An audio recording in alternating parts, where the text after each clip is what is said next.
fatalities, significant damage after strong quake in central Italy. A magnitude 6.2 earthquake struck central Italy early Wednesday, with reports of fatalities and significant damage surfacing quickly in its aftermath.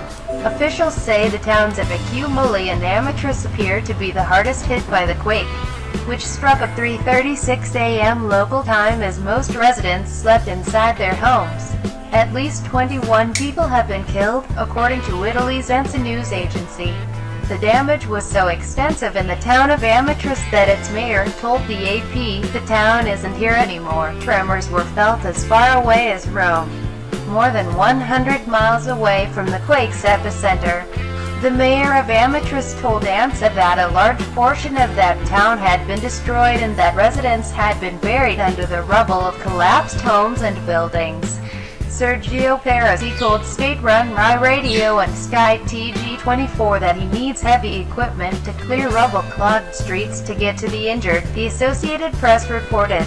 Asked if there were any dead, he said, "Look, there are houses that aren't here anymore. I hope we get some help," according to the AP. The mayor of the nearby town of Accumoli reported one family of 4 found under debris with no apparent signs of life, as well as one other possible victim.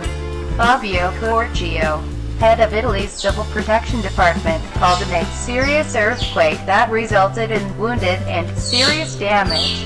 ANSA reported. The Civil Protection Department labeled the earthquake as severe, as reports of power and communications outages and ruptured gas lines added to the difficulties facing emergency responders. This tweet from Italy's Fire and Rescue Service shows an aerial view of the devastation in one of the hardest hit areas.